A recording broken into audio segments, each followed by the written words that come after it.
Hello दोस्तों, कैसे हो आप सब। आशा करता हूँ बहुत ही बढ़िया होंगे और आपकी तैयारी बहुत ही अच्छी चल रही होगी, शानदार चल रही होगी और ज़बरदस्त तरीके से चल रही होगी। और चलनी भी चाहिए। कहते हैं ना, आंखों में अरमान लिया, मंजिल को अपना मान लिया। अब मुश्किल क्या, आसान क्या, अब ठान लिया तो ठान लिया।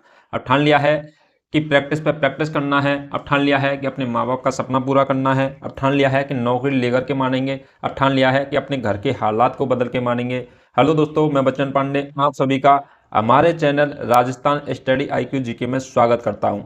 मेरे प्यारे बच्चों, हमारे चैनल पर हम राजस्थान जीके की कंप्लीट थ्योरी कवर करवा रहे थे, जिसके अंतर्गत हिस्ट्री का एक टॉपिक जिसका नाम है सभ्यताएं, वो टॉपिक हमने कंप्लीट किया है। इसके अलावा भूगोल के सामान्य परिचय, भूगोल का स्थिति एवं विस्तार राजस्थान का, और राजस्थान का हमने भौतिक प्रदेशों के बारे में ये टॉपिक ये कंप्लीट करवा चुके हैं। दोस्तों, आज हम एक नई सब्जेक्ट जिसका नाम है राजस्थान की कला एवं संस्कृति, और कला एवं संस्कृति के अंतर्गत आज हम फर्स्ट चैप्टर पढ़ने वाले हैं। तो आज की जो नई सब्जेक्ट होने वाली है कला एवं संस्कृति, इसका भी हम पूरा कंप्लीट तरीके से थ्योरी कवर करवाएंगे आपके लिए। पहले तो थ्योरी कवर करवाते हैं क्लासों में, और उसके बाद में एक क्लास में उसके 50 क्वेश्चनों के प्रैक्टिस सेशन रखते हैं। ठीक है, ताकि आपको प्रीवियस ईयर क्वेश्चनों को देख करके आपको कॉन्फिडेंस मिल सके। चलिए दोस्तों, आज का सेशन स्टार्ट करते हैं। अपन बात करते हैं राजस्थान की राजस्थान की कला एवं संस्कृति।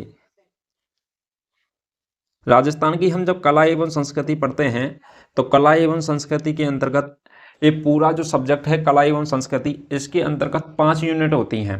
कितनी यूनिट होती हैं? तो 5 यूनिट होती हैं। तो 5 यूनिट कौन कौन सी हो जाएंगी? फर्स्ट यूनिट हो जाएगी, वो हो जाएगी धार्मिक जीवन। क्या हो जाएगी? धार्मिक जीवन। फर्स्ट यूनिट कौन सी हो जाएगी? धार्मिक जीवन हो जाएगी। धार्मिक जीवन है, इसके अंतर्गत कौन कौन से चैप्टरों को पढ़ने वाले हैं, तो वो भी देख लेते हैं। धार्मिक जीवन के अंतर्गत पढ़ेंगे तो मेले, त्योहार, मेले और त्योहार हैं राजस्थान के, वो पढ़ने वाले हैं। लोक देवता, क्या पढ़ने वाले हैं? लोक देवता और लोक देवियां पढ़ने वाले हैं। लोक देवियां, लोक देवता, लोक देवियां। इसके अलावा संत संप्रदाय, जो हमारे राजस्थान के अंदर का जो संत हुए हैं, उनके बारे में भी चर्चा करने वाले हैं। क्या हो जाएगा? संत संप्रदाय। नेक्स्ट चैप्टर हो जाएगा। ठीक है, तो मेले, त्योहार, लोक देवता, लोक देवियां और संत संप्रदाय, ये किसके अंदर आ जाएंगी? तो ये आ जाएंगे धार्मिक जीवन के अंतर्गत। किसके अंतर्गत आ जाएंगे? धार्मिक जीवन है फर्स्ट यूनिट, उसके अंतर्गत हम चैप्टरों को पढ़ने वाले हैं। तो एक तो मेले को, त्योहार, लोक देवता, लोक देवियां, संत संप्रदाय, इन चैप्टरों को हम इसके अंतर्गत डिस्कस करेंगे। नेक्स्ट यूनिट हो जाएगी, तो नेक्स्ट यूनिट कौन सी हो जाएगी? तो वो हो जाएगी प्रदर्शन कला। प्रदर्शन कला का मतलब होता है, जैसे कोई चित्र है, वो हमें कोई चित्र बनाता है, उसका प्रदर्शन करता है अपनी कला का, और उसकी क्या है, हम लोग उसका लाभ उठाते हैं। मतलब एक प्रकार से अच्छी अनुभूति होती है उसको देख के, उसे बोलते हैं प्रदर्शन कला। नृत्य अच्छा करता है, तो नृत्य का क्या करता है? प्रदर्शन करता है। लोगों का क्या है?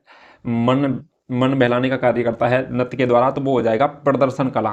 ठीक है, शास्त्रीय नृत्य, लोक नाट्य होते हैं, वो भी इसके अंतर्गत है। लोकगीत है, अच्छी सुरीली आवाज में कोई गीत गाता है, तो सामने वालों का क्या होता है? मनोरंजन होता है, तो ये भी प्रदर्शन कला के अंतर्गत आ जाएगा। चित्रकला हो जाएगी, हस्तकला हो जाएगी, इस प्रकार से। तो अपन इसके अंतर्गत कौन कौन से हो जाएंगे? तो सबसे पहले हो जाएगा लोक नृत्य। क्या हो जाएगा? लोक नृत्य हो जाएगा एक तो। इसके अंदर और पढ़ने वाले अपन शास्त्रीय नृत्य। क्या पढ़ने वाले हैं? शास्त्रीय नृत्य। शास्त्रीय नृत्य किसे कहते हैं, वो सारी चीज़ हम देखेंगे। इसके अलावा पढ़ने वाले हैं लोक नाट्य। क्या पढ़ने वाले हैं? लोक नाट्य। लोक नाट्य के अलावा अपन पढ़ने वाले हैं लोक वाद्य, वाद्य यंत्र होते हैं ना, लोक वाद्य पढ़ने वाले हैं। नेक्स्ट हो जाएगा तो लोक गीत। क्या हो जाएंगे? लोक गीत हैं राजस्थान के प्रमुख, उनको पढ़ने वाले हैं। हस्तकला हो जाएगा राजस्थान का। क्या हो जाएगा? हस्तकला। इसके अलावा अपन को दे रखा है चित्रकला। ये सारे टॉपिक हैं, ये राजस्थान के अकॉर्डिंग पढ़ेंगे हम, क्योंकि राजस्थान जीके पढ़ रहे हैं, इसलिए राजस्थान की स्पेशल अपन चर्चा करेंगे इनके अंतर्गत। ठीक है, इसके अलावा नेक्स्ट जो यूनिट हो जाएगी वो हो जाएगी सामाजिक जीवन। तीसरी यूनिट कौन सी हो जाएगी? तो सामाजिक जीवन। सामाजिक जीवन, और सामाजिक जीवन जो यूनिट है, इस यूनिट के अंतर्गत कौन कौन से चैप्टर आ जाएंगे? तो इसके अंतर्गत सामाजिक जीवन के अंतर्गत जो चैप्टर आ जाएंगे, तो वो हो जाएगा, सबसे पहले पढ़ने वाले हैं रीति रिवाज। क्या पढ़ने वाले हैं? रीति रिवाज, जो पुराने समय से दहेज प्रथा, हाली प्रथा, इसके अलावा बाल विवाह प्रथा है, एक रीति रिवाज चलते आ रहे थे उसको, तो उनके बारे में चर्चा करेंगे। वेशभूषा, वेशभूषा अपन के राजस्थान की वेशभूषा क्या है कि यहाँ के लोग क्या है सर पर पगड़ी पहनते थे, धोती कुर्ता पहनते थे, ठीक है। जोधपुर का सुपारी कोट है वो भी है, ठीक है। इन चीज़ों के बारे में डिटेल से चर्चा करेंगे। एक हो जाएगा आभूषण, महिला हैं सुंदर दिखने के लिए, जो सुंदर दिखने के लिए जिन चीज़ों को अपने शरीर पर धारण करती हैं उन्हें आभूषण कहते हैं। इसके अलावा नेक्स्ट चीज़ देखेंगे अपन प्रथाएं। तो पुराने समय से जो प्रथाएं चली आ रही हैं कौन कौन सी, जैसे प्रकार से एक तो बाल विवाह की प्रथा थी पहले, एक अपने आटा साटा नाम सुना होगा पश्चिमी राजस्थान के अंतर्गत, तो वो भी क्या है ये प्रकार से कुप्रथाएं है ये, ठीक है। इस प्रकार से अपन देखने वाले। एक हो जाएगा जनजाति, क्या हो जाएगा जनजातियां, कि राजस्थान के अंतर्गत कौन कौन सी जनजातियां निवास करती हैं, कितनी कितनी जनजातियां कहाँ और किस जिले के अंतर्गत निवास करती हैं, वे सारी चीजें अपन इसके अंतर्गत देखेंगे। तो 3 पॉइंट हो गए, धार्मिक जीवन, प्रदर्शन कला और सामाजिक जीवन, ठीक है। नेक्स्ट 2 पॉइंटों के बारे में और चर्चा कर लेते हैं।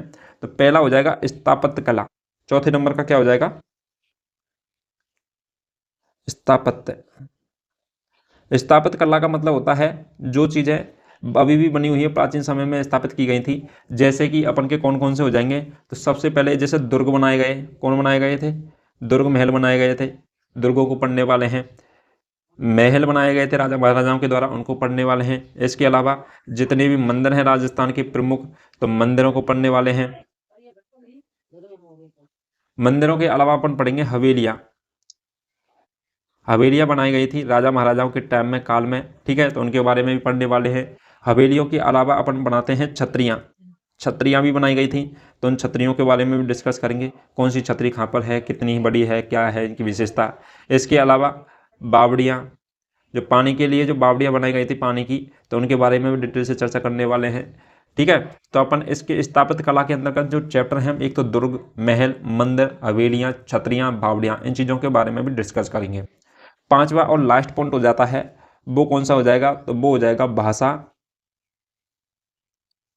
बोलियां। राजस्थान की कौन सी भाषा है, राजस्थानी भाषा है, और यहाँ की जो क्षेत्र विशेष के अंतर्गत कौन कौन सी बोलियां बोली जाती हैं, उनके बारे में भी चर्चा करेंगे। इसके अलावा अपन बात करेंगे राजस्थान के साहित्य के बारे में, कि कौन सा डिंगल पिंगल शैली कब, कौन से साहित्य की रचना कब हुई थी, किसने रचना की गई थी, इन चीज़ों के बारे में भी इसके अंतर्गत चर्चा करने वाले हैं। इस प्रकार से आपकी टोटल कला संस्कृति है वो 5 यूनिटों के अंतर्गत समाहित है, ठीक है। तो 5 यूनिट कौन कौन सी हैं, धार्मिक जीवन, प्रदर्शन कला, सामाजिक जीवन और स्थापत्य कला और भाषा, बोलियां, साहित्य, ये 5 यूनिट है। इसके अंतर्गत आपकी पूरी कला संस्कृति निहित है, ठीक है। चलिए दोस्तों, यहाँ तक आपको समझ में आ गया। चलिए दोस्तों, आज की हम जो पढ़ने वाले हैं सबसे फर्स्ट यूनिट, और सबसे फर्स्ट यूनिट कौन से रहने वाली है हमारी, तो वो हो जाएगी अपन की फर्स्ट यूनिट राजस्थान का धार्मिक जीवन। क्या हो जाएगी, राजस्थान का धार्मिक जीवन, राजस्थान का धार्मिक जीवन। तो फर्स्ट यूनिट हो जाएगी राजस्थान का धार्मिक जीवन, और राजस्थान के धार्मिक जीवन के अपन पूरे सभी चैप्टरों को एक एक करके बारीकी से डिटेल से चर्चा करने वाले हैं राजस्थान के धार्मिक जीवनों के बारे में। और यह क्या अपन की फर्स्ट यूनिट है, राजस्थान का धार्मिक जीवन। और इसके अंतर्गत भी हमने पहली जो यूनिट हो जाएगी राजस्थान के धार्मिक जीवन के अंतर्गत, तब वो हो जाएगा पहला चैप्टर, इसका नाम हो जाएगा मेले और त्योहार। तो मेले एवं त्योहार है, इसको एक साथ में ही पढ़ते हैं, ठीक है। तो मेले एवं त्योहार है, इसका संबंध होता है अपन के कैलेंडर के आधार पर इनका निर्धारण करते हैं अपन। मेले एवं त्योहार होते हैं, तो ये क्या है अपन के राजस्थान की बात करें तो राजस्थान के अंतर्गत बहुत सारे त्योहार और बहुत सारे मेले हैं। हर जिला विशेष का कुछ ना कोई ना मेला निकलेगा, और त्योहार तो अपन के इंडिया के अंतर्गत भरमार हैं। त्योहारों की बात करें तो होली, दीपावली, इस प्रकार से काफ़ी त्योहार हैं। अपन बात करें, एक तो होते हैं देवी देवताओं के आधार पर त्योहार, एक होता है किसी घटना विशेष या महापुरुष के जयंती, इसके आधार पर त्योहार। इसी प्रकार से देवी देवताओं के मतलब याद में, या फिर उनकी उपलक्ष्य में, या फिर उनके क्या है उनकी भक्ति के माध्यम से मेले निकाले जाते हैं, तो मेले भी निकाले जाते हैं। इसके अलावा किसी महापुरुष या लोग देवी देवता हुए हैं, जैसे गोगा जी, इसके अलावा रामदेव जी, गोगा जी, पाबू जी, हड़बू जी, इनके इससे रिलेटेड भी, इन देवी देवताओं से संबंधित भी क्या मेले निकाले जाते हैं, त्योहार होता है, त्योहार के रूप में भी मनाया जाता है। तो इन चीज़ों के बारे में राजस्थान के जितने भी त्योहार मेले हैं, जैसे कि महावीर जी का मेला, लक्की मेला है, इसके अलावा कैला देवी का मेला, लक्की मेला है। ठीक है, इन चीज़ों के बारे में। एक हो जाएगा गणेश जी सवाई माधोपुर का मेला, तो ये भी लक्की मेला। इन एक एक मेलों के बारे में चर्चा करने वाले हैं कि कौन सी तिथि को कौन सा मेला लगता है, किस जिले के अंतर्गत लगता है, किस स्थान विशेष पर लगता है, किस देवी देवता से संबंधित है और इसकी विशेषता क्या है। इसके अलावा त्योहारों के बारे में भी चर्चा करेंगे, जैसे कि होली का त्यौहार है, तो होली का त्यौहार कब मनाया जाता है, किस लिए मनाया जाता है। और यह त्यौहार है होली, यह त्यौहार होली का त्यौहार कहीं पर कोड़ा मार होली होती है, कहीं पर लठ मार होली होती है, कहीं पर किस प्रकार की होली खेली जाती है, उन चीज़ों के बारे में भी क्षेत्र विशेष या फिर जिला विशेष की जो होलियां हैं उन चीज़ों के बारे में भी डिस्कस करेंगे।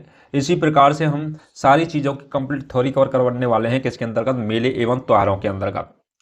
अपन मेले और त्योहारों के अंतर्गत बात करते हैं, तो मेले एवं त्योहार को हम जब पढ़ते हैं तो इसके अंतर्गत सबसे पहले मेले एवं त्योहार बनाने का जो आधार होता है वह कौन होता है, तो वो होता है कैलेंडर। क्या होता है, कैलेंडर होता है मेले एवं त्योहार, मेले एवं त्योहार बनाने का आधार।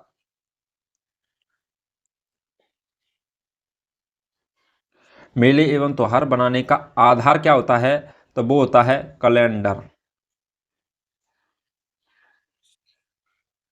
मेले एवं त्योहार बनाने का आधार कैलेंडर है। और कैलेंडर बोलते किसे हैं, जिसमें तिथि विशेषों का निर्धारण किया गया हो, जिसके अंतर्गत बार, महीना, सम्मत सारी चीज़ें डिटेल से दी गई हो, उसे बोलते हैं अपन कैलेंडर।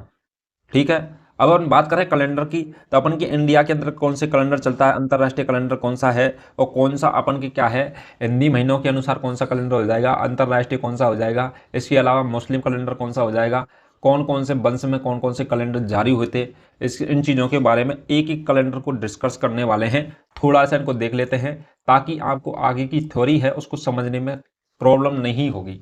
ठीक है, तो अपन बात करें, आपने नाम सुना होगा एक कैलेंडर का जिसको बोलते हैं अपन ग्रेगोरियन कैलेंडर।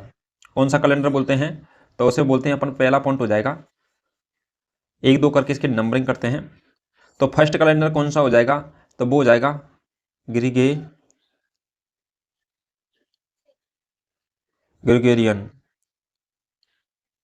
Gregorian calendar.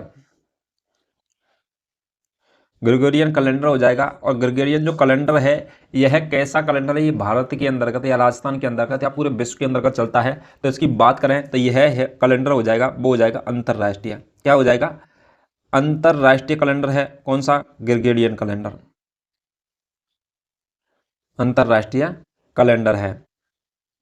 ठीक है, तो ग्रेगोरियन कैलेंडर है, यह अंतर्राष्ट्रीय कैलेंडर है, यह भारत के ही नहीं बल्कि अब विश्व के सभी कंट्रियों के अंतर्गत यह कैलेंडर चलता है। ठीक है, यह कैलेंडर है, यह सूर्य गणना के आधार पर एक वर्ष में 365 दिन।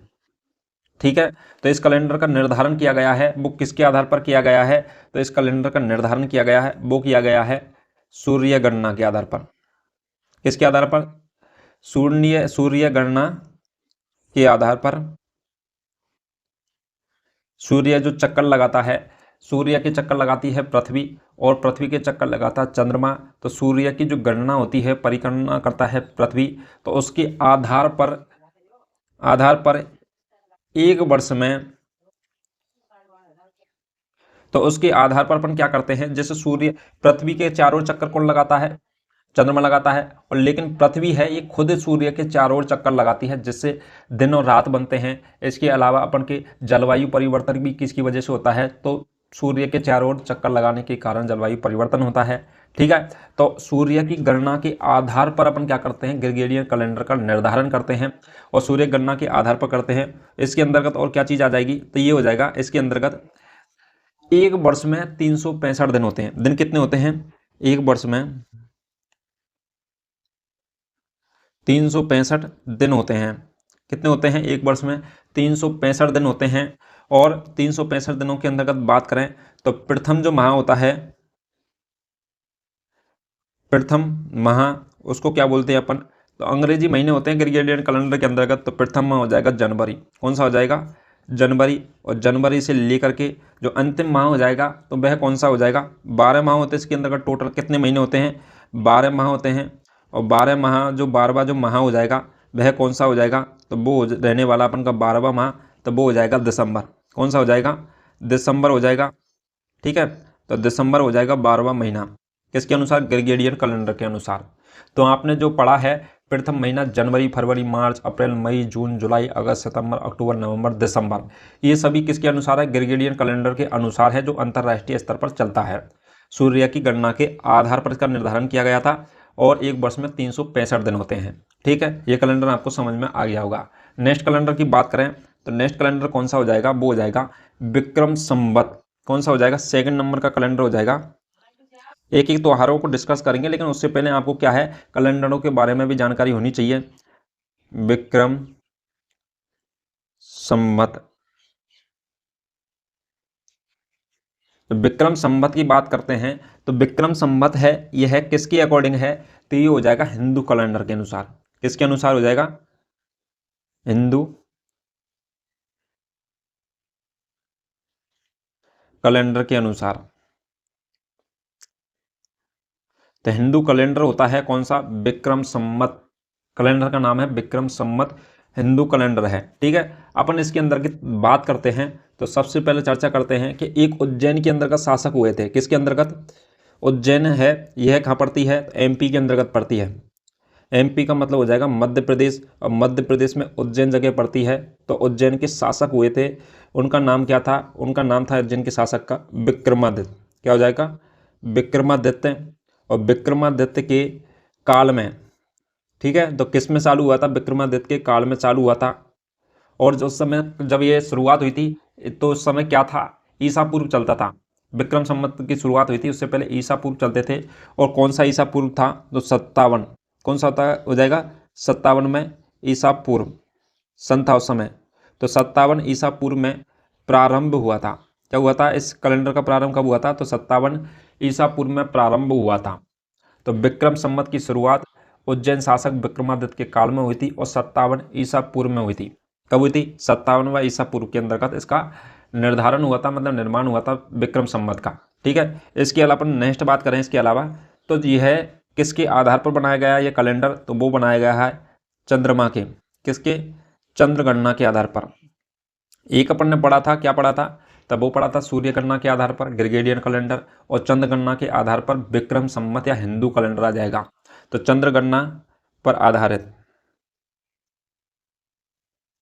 तो पृथ्वी के चक्कर लगाता है चंद्रमा, उसकी गणना के आधार पर यह अपन को विक्रम संवत है, यह कैलेंडर दिया गया था। और इसके अंदर का जो दिवस होते हैं तो टोटल कुल कितने होते हैं? 324 दिवस। कितने दिवस होते हैं? 324 दिवस होते हैं। हिंदी महीनों के अनुसार 324 और अंग्रेजी महीनों के अनुसार 365। ठीक है, नेक्स्ट बात करें कि इसके अंतर्गत जो क्या है विक्रम संवत है, इसके अंतर्गत जो प्रथम माह होता है, क्या होता है? प्रथम माह। और प्रथम माह होता है वह कौन सा होता है? तो वो होता है चैत्र। कौन सा हो जाएगा? चैत्र महीना होता है प्रथम माह। ठीक है, और अंतिम माह की बात करें, 12 महीने होते हैं तो 12वां महीना कौन सा हो जाएगा? 12वां महीना है। और 12वां महीना कौन सा हो जाएगा? 12वां माह। और 12वां माह कौन सा हो जाएगा? माह, तो वो हो जाएगा फागुन। ठीक है, तो हिंदी महीनों के अनुसार जो लास्ट महीना होता है वो कौन सा हो जाएगा? फागुन महीना हो जाएगा 12वां माह। ठीक है, फागुन महीना जो कि लगभग मार्च के अंतर्गत आता है। तो अपन बात करें हिंदी महीनों के अनुसार विक्रम संवत के अनुसार हिंदू कैलेंडर के अनुसार महीनों की, तो वो हो जाएंगे महीने कौन कौन से रहने वाले हैं? चैत्र, बैसाख, जेठ, आषाढ़, श्रावण, भाद्रपद, आश्विन, कार्तिक, माघशीर्ष, पौष, महा और फागुन। इस प्रकार से हिंदी महीने रहने वाले हैं टोटल 12, जिसके आधार पर हम मेले और त्योहारों को सबको पढ़ने वाले हैं। ठीक है, क्योंकि इसी के जो विक्रम संवत है इसी के आधार पर क्या है, हम मेले त्योहार इन चीज़ों को एक एक पॉइंट को डिस्कस करेंगे, क्योंकि अपन के हिंदू महीने चलते हैं किसके अंतर्गत? त्योहारों के और मेलों के अंतर्गत। क्योंकि आपने देखा होगा दीपावली कभी तो 10 नवंबर की आ जाती है तो कभी 25 नवंबर की पहुंच जाती है। तो अंग्रेजी महीनों के अनुसार तो वो चेंज होती रहती है, लेकिन हिंदी महीनों के अनुसार वह फिक्स डेट को आती है। ठीक है, तो इसलिए अमावस को मनाई जाती है होली। तो यहाँ तक आपको समझ में आया होगा। चलिए दोस्तों, एक और कैलेंडर है उसके बारे में थोड़ा सा और डिस्कस कर लेते हैं। वो कौन सा हो जाएगा? तो वो हो जाएगा शक संवत। कौन सा संवत हो जाएगा? शक संवत हो जाएगा। तीसरे नंबर का कैलेंडर शक संवत। तो शक संवत है तीसरा कैलेंडर। तो 22 मार्च 1957 ईस्वी को भारत का राष्ट्रीय कैलेंडर घोषित किया गया है। किसको? शक संवत को। किसको किया गया है? 22 मार्च 22 मार्च 1957। 22 मार्च 1957 को भारत का कौन सा राष्ट्रीय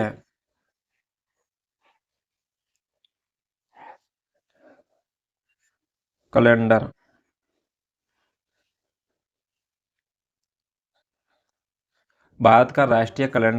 घोषित किया गया है?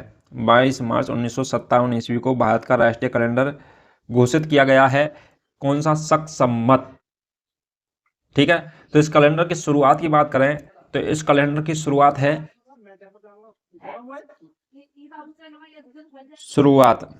तो इस कैलेंडर की जो शुरुआत है तो वह कब हुई थी? इसकी कैलेंडर की शुरुआत तो वो हुई थी कुषाण शासक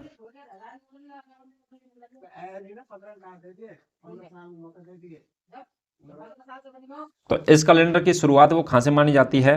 तो वो मानी जाती है कुषाण शासक कनिष्क के। कुषाण शासक हुए हैं जिसके सम्राट कौन थे? तो कनिष्क थे। कौन थे? कनिष्क थे। और कनिष्क के काल से, तो इसका प्रारंभ कहां से माना जाता है? कुषाण शासक कनिष्क के काल में माना जाता है। कुषाण शासक कनिष्क के काल में माना जाता है। ठीक है, और यह 78 ईस्वी में शुरू हुई थी। कब हुई थी? 78 ईस्वी में शुरू हुई थी।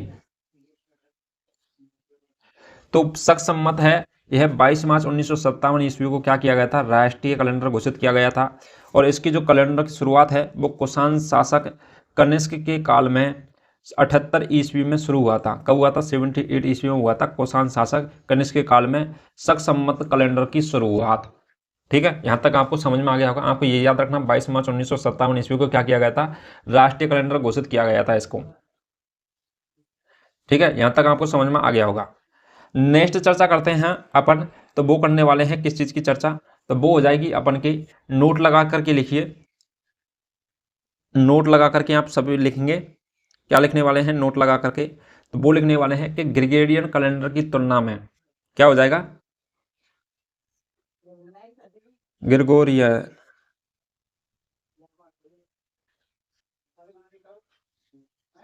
कैलेंडर की तुलना में ग्रेगोरियन कैलेंडर की तुलना में विक्रम संमत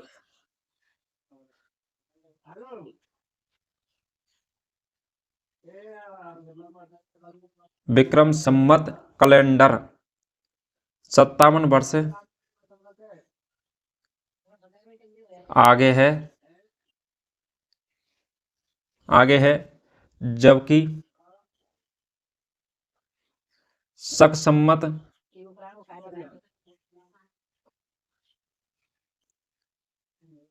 कैलेंडर जो ग्रेगोरियन कैलेंडर है इसकी तुलना में जो शक सम्मत विक्रम सम्मत है, तो विक्रम सम्मत है 57 वर्ष आगे, जबकि शक सम्मत जो कैलेंडर है यह 78 वर्ष पीछे रहता है।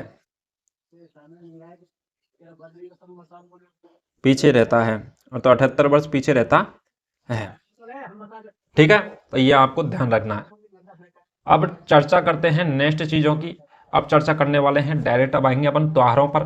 त्योहारों की शुरुआत करने वाले हैं। उससे पहले एक और चीज चर्चा कर लेते हैं। अपन त्योहार पढ़ते हैं तो वो किस कैलेंडर के अकॉर्डिंग पढ़ने वाले हैं? तो वो पढ़ने वाले हैं अपन विक्रम संमत के अकॉर्डिंग। विक्रम संमत के अकॉर्डिंग जो 12 महीने होते हैं तो वो कौन कौन से हो जाएंगे? तो पहली हेडिंग डाल लीजिए विक्रम संमत।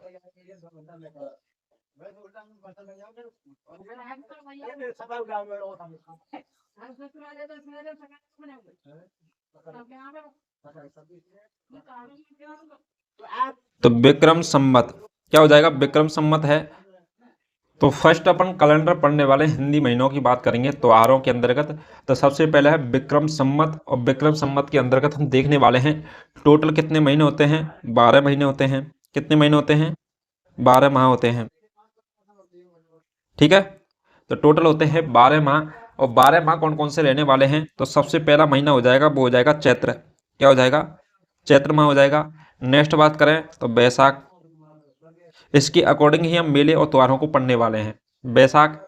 ज्येष्ठ महीना हो जाएगा। नेक्स्ट चर्चा करें आषाढ़, श्रावण, श्रावण के अलावा बात करें भाद्रपद, भाद्रपद के अलावा हो जाएगा आश्विन,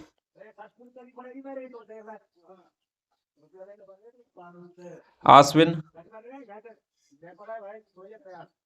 कार्तिक, माघ शीर्ष,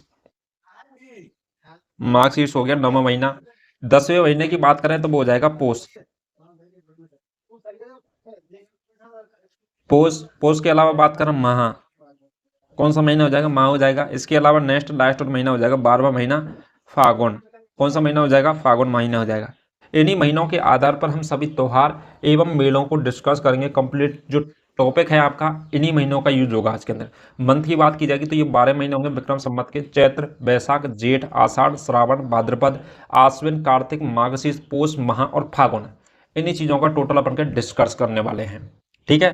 इसके अलावा और क्या चीज़ रहने वाली है तो वो क्या है, ये आपका क्या बेस तैयार किया जा रहा है, किसके अंतर्गत, किसके लिए बेस तैयार किया जा रहा है, तो अगले नेक्स्ट जो क्या है, जो मेले एवं त्योहारों को पढ़ने वाले हैं उसके लिए बेस तैयार किया जाएगा। इसी क्लास में पूरा बेस कंप्लीट करके ही भेजूंगा आपको, ठीक है। तो अपन बात करें किसी भी हिंदी महीने के अंतर्गत लगभग कितने दिन होते हैं, तो किसी भी हिंदी महीने के अंतर्गत जो दिनों की संख्या होती है, अपन ने देखा होगा जनवरी, फरवरी, मार्च, अप्रैल अंग्रेजी महीने हैं, उसके अंतर्गत जो दिनों की संख्या किसी में 31 है, किसी में 30 है, किसी में 28 रह जाती है, कभी 29 भी हो जाती है फरवरी के अंतर्गत, तो ठीक है। तो ये आपने देखा होगा। लेकिन अब बात करें किसी भी हिंदी महीने में, हिंदी महीने में दिनों की संख्या, किसी भी हिंदी महीने में दिनों की संख्या है वो 30 दिन होती है। कितनी होती है, 30 दिन होती है। इसके अलावा बात करें किसी भी महीने का जो अंतिम दिन होता है, और अंतिम जो दिन होता है वो क्या होता है, तो किसी भी महीने का अंतिम दिन है, किसी भी महीने का अंतिम दिन क्या होता है, तो अंतिम दिन होता है किसी भी महीने का, तो वो हो जाएगी पूर्णिमा या फिर पूर्णमासी हो जाएगी। क्या हो जाएगा, पूर्णिमा, पूर्णिमा, या फिर अपन इसे बोलते हैं पूर्णमासी, क्या बोल सकते हैं,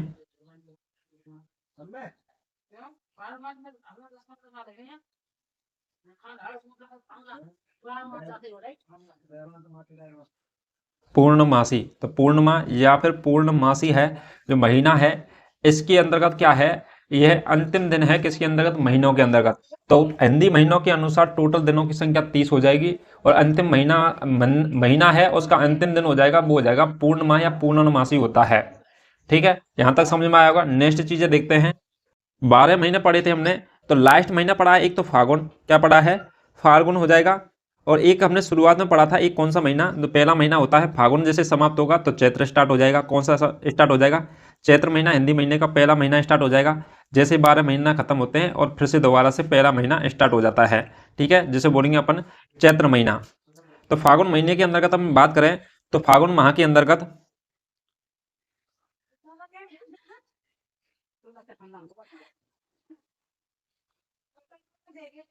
फागुन, फागुन माह के अंतिम दिन, फागुन माह के अंतिम दिन होता है, तो अंतिम दिन पूर्णिमा, पूर्णिमा को, तो फागुन माह का अंतिम दिन, हर महीने का अंतिम दिन होती है पूर्णिमा। और पूर्णिमा को क्या होता है, होली का दहन होता है। तो अपन की होली है वो फागुन माह में पड़ती है। अगर फागुन माह के अंतिम दिन होता है पूर्णिमा का दिन, और जिस दिन क्या किया जाता है, होली का दहन होता है। तो फागुन माह में पड़ती है होली, और अपने हिंदी के महीनों के अनुसार सबसे अंतिम दिन होता है, अंतिम महीना होता है होली का, फागुन। होली, होली हिंदी महीनों के अनुसार विक्रम संवत कैलेंडर के अनुसार अंतिम महीना होता है फागुन। और फागुन महीने का जो अंतिम दिन होता है वो होती है पूर्णिमा। और इस पूर्णिमा को, फागुन की पूर्णिमा के दिन किया जाता है होलिका का दहन। होली जो त्यौहार होता है उस दिन जो होलिका का दहन किया जाता है वो किया जाता है फागुन माह के अंतिम दिन की पूर्णिमा के दिन। तो फागुन माह के पूर्णिमा को होलिका का दहन किया जाता है, होलिका, ठीक है। तो फागुन माह का क्या है, अंतिम दिन हो जाएगा। जैसे ही ये दिन समाप्त होगा तो होली का जो त्यौहार है, तो होली के त्यौहार के बाद में कौन सा त्यौहार आता है, तो वो आता है धूलेंडी। कौन सा आ जाएगा, धूलेंडी हो जाएगा। लेकिन ये क्या, फागुन माह के अंतिम दिन तो क्या है, होली का दहन हुआ है, और धूलेंडी जैसे अगले दिन होगा तो वो किस माह में पहुंच जाएगा कि 12 महीने खत्म होते ही डायरेक्ट फिर दोबारा से चैत्र वैशाख जेठ आषाढ़ फिर का शुरुआत हो जाता है। फिर जैसे ही फागुन खत्म होगा फिर दोबारा से चैत्र वैशाख जेठ आषाढ़ सावन इस प्रकार से स्टार्ट हो जाते हैं। तो नेक्स्ट अपन फागुन माह का जो अंतिम दिन होता है वो पूर्णिमा, होली का दहन होता है उस दिन, और होली का दहन होता है उसी दिन। तो उसके बाद में जो नेक्स्ट दिन होता है उसके अगला दिन होता है वो होता है धूलेंडी। तो धूलेंडी है वो धूलेंडी कब मनाई जाती है, तो वो मनाई जाती है चैत्र माह की प्रथम, चैत्र माह की जो 1 तारीख होती है, प्रथम तारीख होती है, तो प्रथम तारीख को किसको, चैत्र माह की प्रथम तारीख को मनाया जाता है, तारीख को। तो चैत्र माह की प्रथम तारीख को धूलेंडी, कौन सा त्योहार मनाया जाता है, धूलेंडी त्योहार मनाया जाता है। चैत्र माह की प्रथम तारीख को धूलेंडी मनाई जाती है।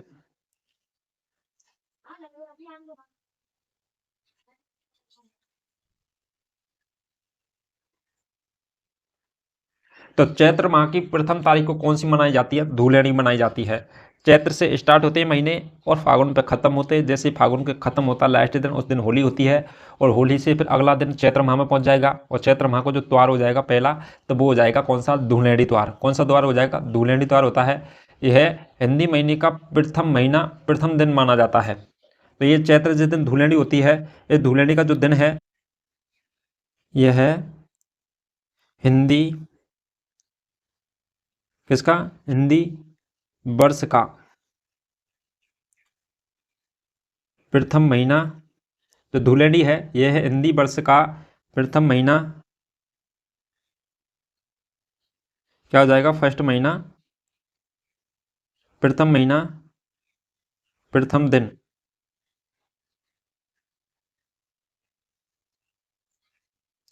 तो यह हिंदी वर्ष का प्रथम महीना प्रथम दिन माना जाता है। तो यह त्योहार है कौन सा, धूलेंडी। यह हिंदी वर्ष के प्रथम महीना और प्रथम दिन को मनाया जाता है। कब मनाया जाता है, प्रथम महीना प्रथम दिन को मनाया जाता है। कौन सा त्योहार, धूलेंडी का त्योहार को मनाया जाता है। तो धूलेंडी का त्योहार चैत्र माह के जो प्रथम महीना होता है हिंदी महीने का चैत्र माह, और प्रथम दिन को मनाया जाता है। कौन सा त्योहार, तो वो मनाया जाता है, कौन सा त्योहार मनाया जाता है, तो वो मनाया जाता है धूलेंडी का त्योहार। ठीक है, यहाँ तक आपको समझ में आ गया होगा। इसके अलावा अपन बात करते हैं, आपको त्योहारों को लिखने के लिए आपको जरूरत पड़ेगी फर्स्ट दिन सेकंड दिन, महीने के अंतर्गत बात करेंगे तो प्रथम दिन लिखा अभी तुमने, लेकिन इसको अपन बोलते हैं जैसे प्रतिपदा। कौन सा बोलेंगे, प्रतिपदा, फर्स्ट दिन को।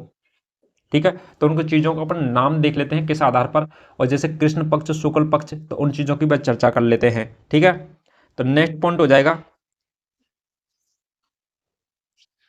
तो अपन बात करते हैं।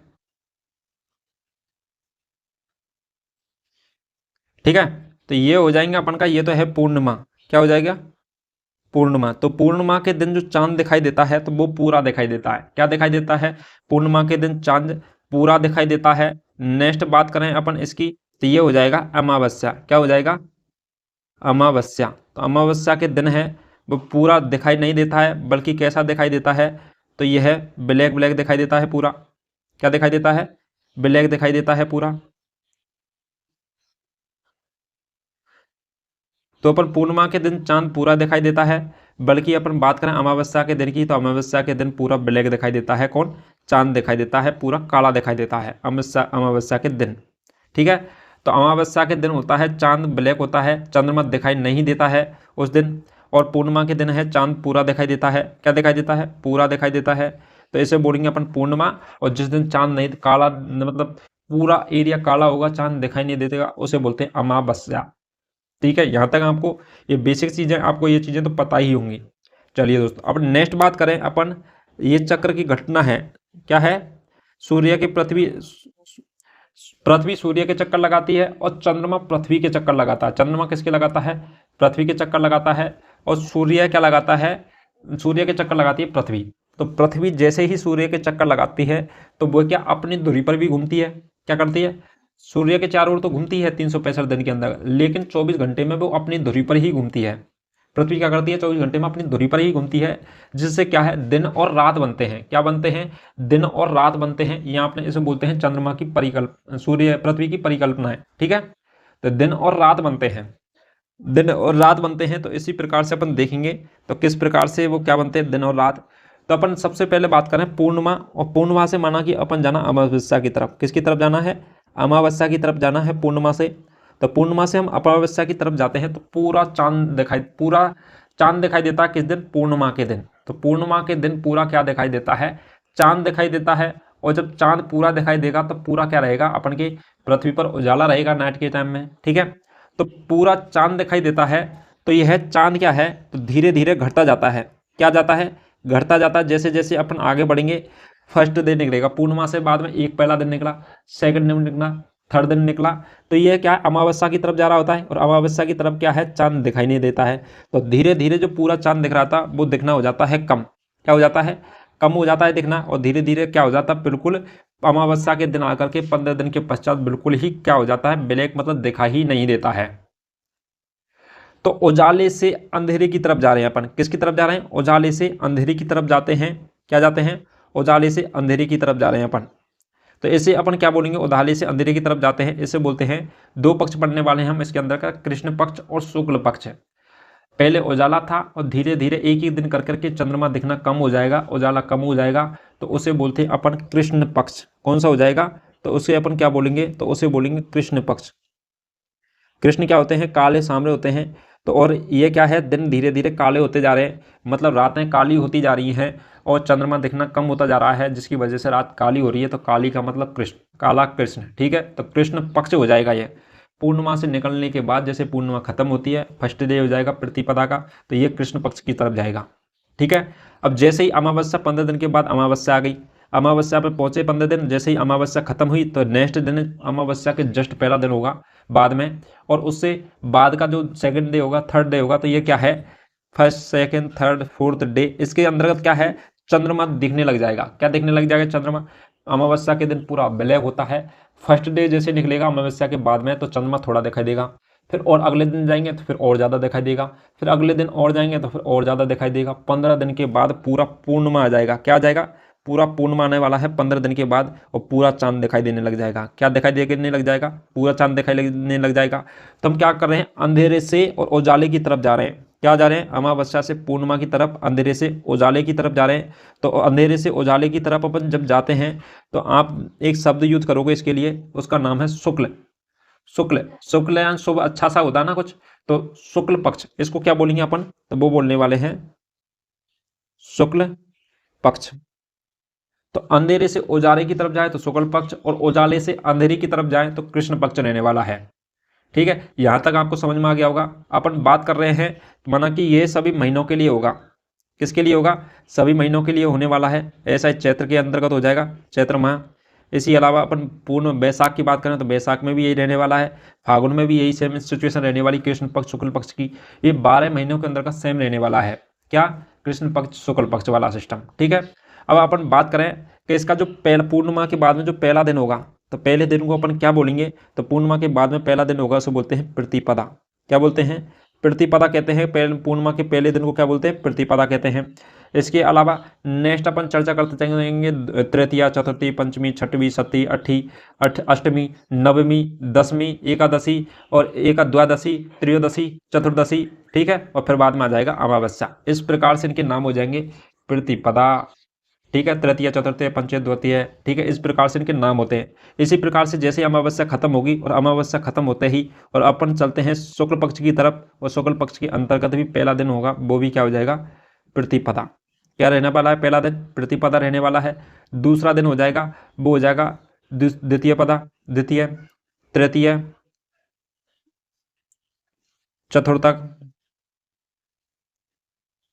चतुर्थी बोलते हैं ना अपन, चतुर्थी, तृतीय, चतुर्थी, पंचम, और षष्ठी होती है, सप्तमी होती है, ठीक है। इस प्रकार से अपन वर्णों को यूज करेंगे, जैसे कि मैं आपको आगे पढ़ाऊंगा त्योहारों में, तो उनके अंतर्गत इन वर्णों का यूज होगा, जो आपको डिटेल से समझ में आ जाएगा, ठीक है। तो उजाले से अंधेरे की तरफ कृष्ण पक्ष और अंधेरे से उजाले की तरफ शुक्ल पक्ष। अंधेरा उजाला मतलब पूर्णिमा और अमावस्या। ठीक है, ये चीज़ें आपको समझ में आ चुकी होंगी। चलिए दोस्तों, आपका बेस पूरा कंप्लीट तैयार हो चुका है। अब आपके लिए डायरेक्ट ही नेक्स्ट क्लास में, जब भी हम नेक्स्ट क्लास डालेंगे आपके लिए, तो उसके अंदर का डायरेक्ट हम त्योहारों को डिस्कस करेंगे कि धूलेंडी। तो पहला त्योहार रहेगा हमारा धूलेंडी। और धूलेंडी कब मनाया जाता है? शीतलाष्टमी। शीतलाष्टमी कब मनाया जाता है? गुडला, नववर्ष, गणगौर, रामनवमी, धींगा, पूर्णिमा, नागपंचमी, निडर, हरियाली तीज, छोटी तीज, इन सारी चीज़ों के बारे में डिस्कस करेंगे नेक्स्ट क्लास में। अब आपको मैंने बेस तो पूरा कंप्लीट करवा दिया गया है। ठीक है, आपका जितना भी था जो बेस था वो कंप्लीट करवा दिया गया है। अब आपको तो बस डायरेक्ट ही त्यौहार लिखना और त्योहारों के संबंधित उनकी विशेषता, उनके दिन किस दिन आता है, किस चीज़ की पूजा की जाती है, कौन सी जगह मेला लगे। आज हमने काफ़ी चीज़ें डिस्कस की हैं। जिन बच्चों ने पिछली वीडियो नहीं देखी तो पिछली वीडियो जरूर देखिए। वीडियो को ज़्यादा से ज़्यादा शेयर कीजिए ताकि आप जैसे भाइयों की मदद हो सके और बेहतरीन कंटेंट का लाभ ले सकें। और जिन बच्चों ने चैनल को सब्सक्राइब नहीं किया तो चैनल को सब्सक्राइब कीजिए और कमेंट करके ये भी बताइए कि आपको नेक्स्ट किस चैप्टर के बारे में थ्योरी आपको पढ़नी है, किस सब्जेक्ट से रिलेटेड थ्योरी पढ़नी है, उस चीज़ के बारे में जरूर बताइए। चलिए दोस्तों, आज के लिए इतना ही। अब मिलते हैं नेक्स्ट क्लास में नेक्स्ट टॉप थ्योरी के साथ में। तब तक के लिए थैंक यू सो मच।